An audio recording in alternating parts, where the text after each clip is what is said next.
आपका हमारे चैनल पे स्वागत है। इस वीडियो में हम आपको बताने जा रहे हैं कि भगवान शंकर ने सोने की लंका रावण को क्यों दी, या रावण को सोने की लंका कैसे मिल गई। ये हम आपको इस वीडियो में विस्तार पूर्वक बताएंगे। और कोई भी स्पेशल प्रोडक्ट आप omja.com या shivago.com से प्राप्त कर सकते हैं। जेन्युइन, ऑथेंटिक, लैब सर्टिफाइड और साथ में अभिमंत्रित भी। तो चलिए हम आपको बताते हैं। देखिए, भगवान कुबेर संपूर्ण ब्रह्मांड की धन संपदा के स्वामी होने के साथ देवताओं के भी धनाध्यक्ष हैं, मतलब ट्रेजरर जिनको आप कह सकते हैं। संसार के गुप्त या प्रकट जितने भी वैभव हैं उन सब के अधिष्ठाता देव कुबेर हैं। और कुबेर नवनिधियों के भी स्वामी हैं। और ये बताने की आवश्यकता नहीं है कि रावण से पहले जो लंका था वो कुबेर जी के पास में था, क्योंकि उनके पिता द्वारा उन्हें प्रदान किया गया था, या जैसे भी उन्हें प्राप्त हुआ। तो भाई रावण के पास कैसे पहुंचा, इसका हम थोड़ा विस्तार पूर्वक आपको बता देते हैं। देखिए, पौराणिक कथाओं की माने तो एक बार लक्ष्मी जी और विष्णु जी भगवान शिव पार्वती से मिलने के लिए कैलाश पर्वत पर गए। अब कैलाश पर्वत में बहुत अत्यधिक शीतलता थी, तो लक्ष्मी जी को बहुत ठंड लगने लगी। कैलाश पर ऐसा कोई महल भी नहीं था जहाँ पर लक्ष्मी जी को थोड़ी सी राहत मिल पाती।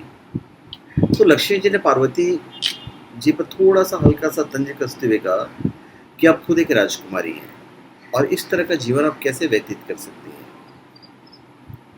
कैलाश से जब वो जाने लगे तो उन्हें पार्वती और शिव जी को बैकुंठ आने का न्योता दिया। माँ लक्ष्मी के न्योते को स्वीकार करते हुए कुछ दिन बाद शिव जी और पार्वती जी वहां पहुंचते हैं। अब तो वहां का वैभव, भगवान श्री कृष्ण, भगवान श्री विष्णु, बैकुंठ धाम का वैभव को देखकर पार्वती जी तो आश्चर्यचकित रह गई। मन में थोड़ी सी ईर्ष्या भी हुई और फिर उनके अंदर एक लालसा जी कि मेरे पास भी ऐसा ही वैभवकारी या वैभवशाली महल हो। जैसे ही माँ पार्वती कैलाश पर पहुंचती तो भगवान शिव से महल बनवाने का हट करने लगती है। उसके बाद भगवान शिव ने पार्वती जी को भेंट करने के लिए कुबेर जी से कहलवाया कि भाई सोने की महल चाहिए। और कुबेर तो इस ताक में बैठे हुए थे, क्योंकि तो भगवान के मतलब अनन्य भक्तों में से थे, मित्र भी थे। कहते हैं कि मैं आपकी कोई सेवा करना चाहता हूँ और आप पहली बार मुझे सेवा प्रदान कर रहे हैं, तो बताइए क्या करना है। तो भगवान शंकर कहते हैं कि मेरे हृदय में तो श्री राम बसते हैं, वही मेरा धन है, मुझे किसी वस्तु या सेवा की आवश्यकता नहीं है। फिर भी जो एक्चुअल जो प्रॉब्लम था महल का, वो महल की बात कहते हैं। माता पार्वती कहती हैं कि तुम्हारे पास तो बहुत संपत्ति है, तो सोने का राजमहल बनवा दो। मैं शंकर जी को मना कर उसमें ले आऊँगी, क्योंकि शंकर जी तो ठहरे औगड़दानी हो तो इधर ही रहेंगे, पर मैं मना के लाऊंगी उनको। और कुबेर जी इस ताक में थे, उन्हें तो बहुत प्रसन्नता हुई कि मेरी संपत्ति का उपयोग शिव सेवा में होगा और मेरे द्वारा बनवाए गए राजमहल में भगवान शंकर और माता पार्वती सहित वहाँ पे विराजेंगे।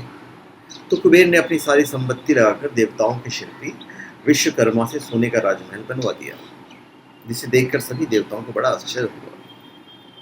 भगवान शंकर ब्रह्म है, तो माता पार्वती ब्रह्म विद्या, ब्रह्म विद्या के अधीन रहता है। भगवान शंकर को पार्वती जी अति प्रिय हैं और पार्वती जी जो कहती हैं शंकर जी वही कहते हैं। तो कुबेर ने बहुत परिश्रम और प्रेम से सोने का जो राजमहल था वो बनवा दिया। और कहते हैं कि थोड़ी देर यदि हम वहाँ रहें तो इसमें क्या हर्ष है, आप तो स्वयं आनंद स्वरूप हैं, आपको शमशान में भी आनंद है, पेड़ की छाया में भी आनंद है, तो क्या राजमहल में आपको आनंद नहीं होगा। तो सारे लॉजिक देके वो भगवान शंकर को मतलब कन्विंस कर लेती हैं। तो शंकर जी कहते हैं कि भाई कुबेर ने राजमहल तो बनवा दिया, किंतु उसमें भी वास्तु पूजा नहीं हुई है, और वास्तु पूजा किए बगैर हम वहाँ रहेंगे कैसे। अब भाई वास्तु पूजा के लिए जो पंडित जी आए वो थे महापंडित प्रकांड विद्वान रावण। रावण से पूछा गया कि भाई वास्तु पूजन करवाना है, तुम्हें वैदिक मंत्रों का ज्ञान तो ही है। और रावण के हाँ कहने पर भगवान शंकर यजमान बने और रावण पुरोहित बन गए। अब रावण को महल देखकर लोभ हो गया, उसकी नीयत बिगड़ गई और मन में सोचने लगा किसी तरह राजमहल मुझे मिल जाए। और पूजन के बाद दक्षिणा में उन्होंने पूरा महल ही मांग लिया। अब भगवान शंकर तो कभी किसी को ना बोलते नहीं है। रावण कहते हैं कि महाराज, ये जो सोने की राजमहल है जिसका वास्तु पूजन मैंने करवाया है वो तो आप मुझे दे ही दो। अब भगवान शंकर कहते हैं कि ब्राह्मण मांग रहा है, मांगना तो मरने के समान होता है। हम लोग सोने के राजमहल में रहे या कहीं और, क्या फर्क पड़ता है। कोई गरीब राजमहल में रहकर सुखी होता है तो हम उसको देखकर ही सुखी हो जाएंगे। भगवान शिव याचक के लिए कल्प वृक्ष है। जैसे कल्प वृक्ष अपनी छाया में आए हुए व्यक्ति को अभिष्ट वस्तु प्रदान करता है, वैसे शिव के दरबार से कोई खाली हाथ नहीं लौटता।